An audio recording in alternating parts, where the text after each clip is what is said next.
much for giving me this opportunity to give you a few of my ideas. You remember in finance there's something called the black swan, which is the time we never expect an event to happen, but when it happens it is catastrophic, like in the 2008 period.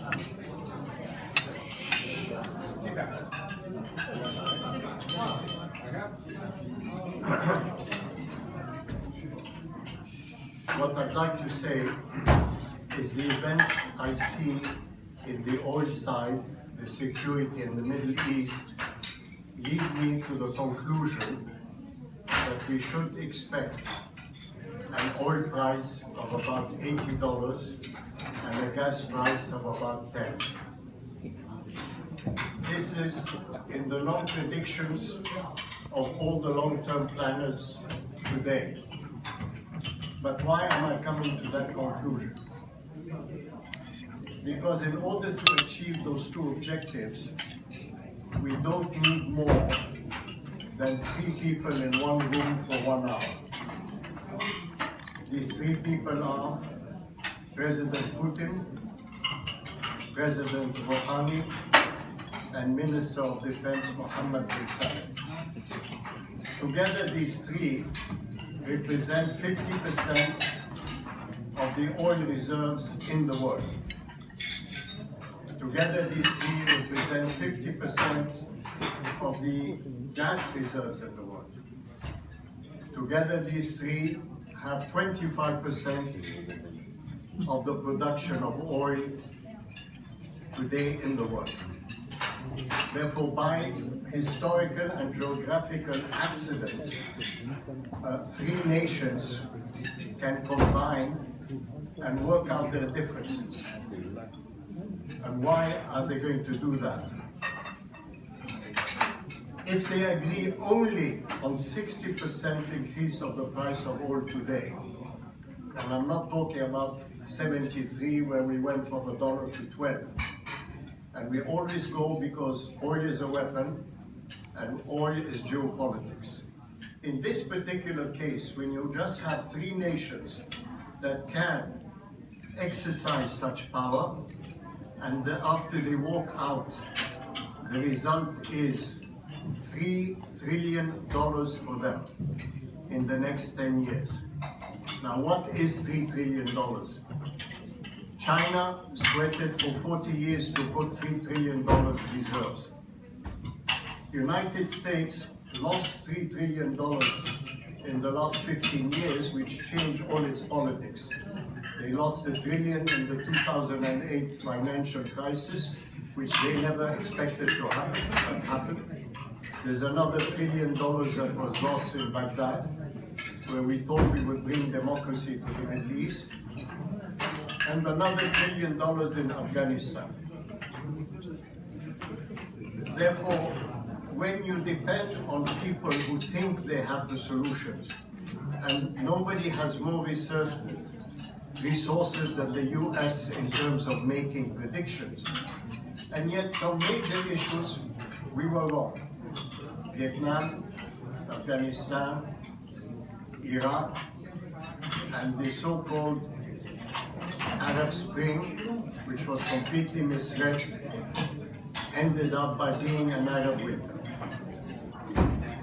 And because of these factors, I believe that when these 3 people get together, there is too much at stake for them not to agree.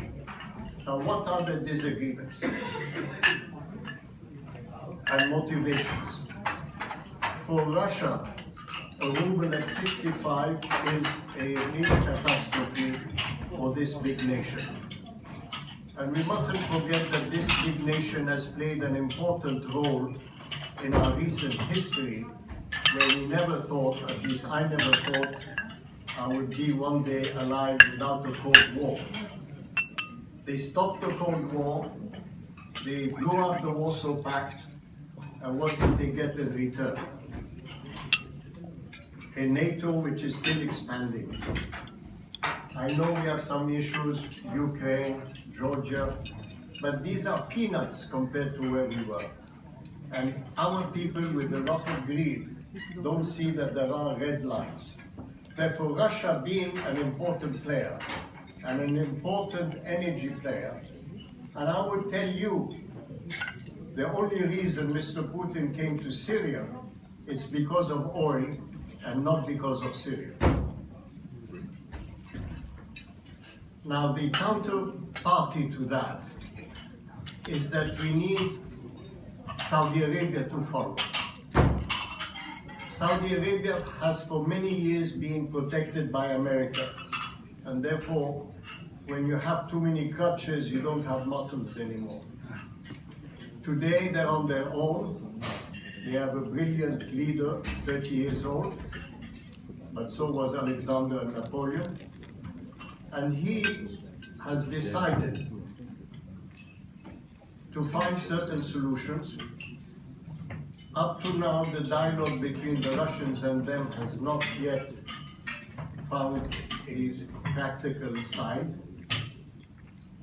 because there's various cultural differences.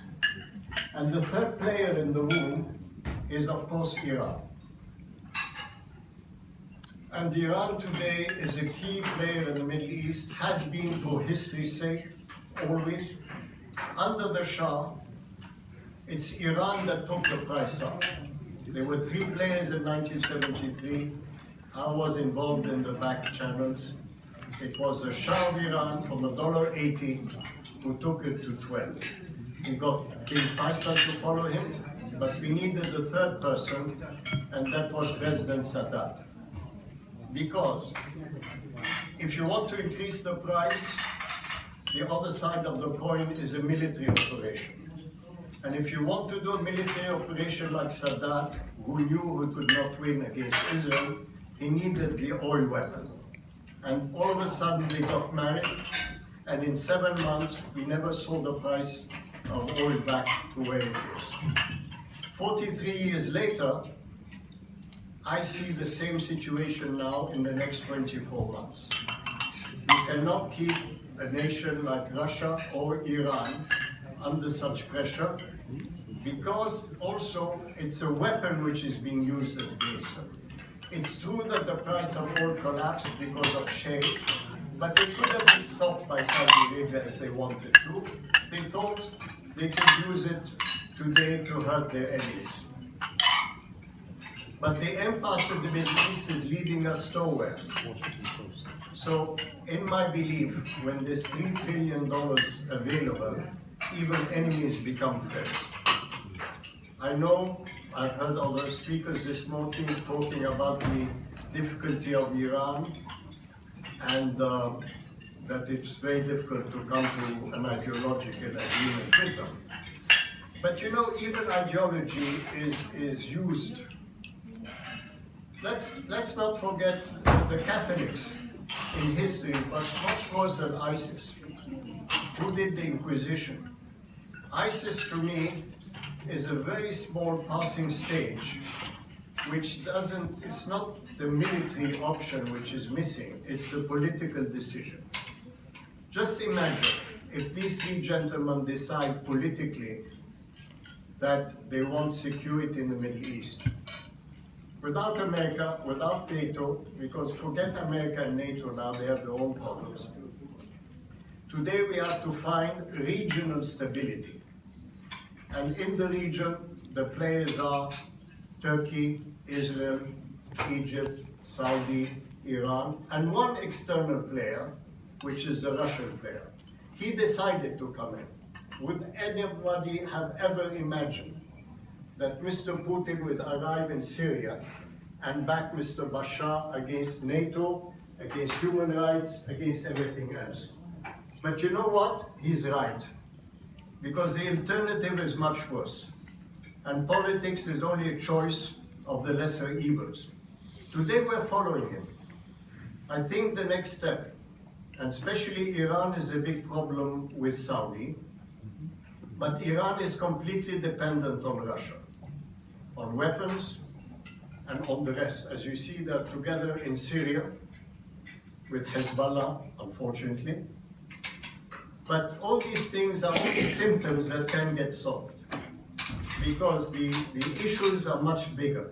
Now, I know people externally believe that the religious war between Shia and Sunni is there for a few thousand years.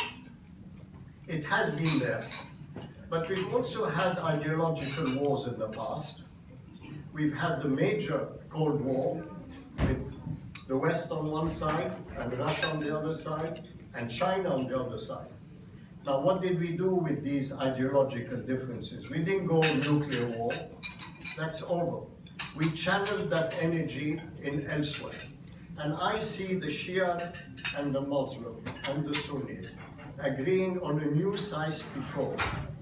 Not that any of them will be happy, but there's no compromise that makes everybody happy. But that compromise for $3 trillion, I assure you, is worth the play. Thank you very much.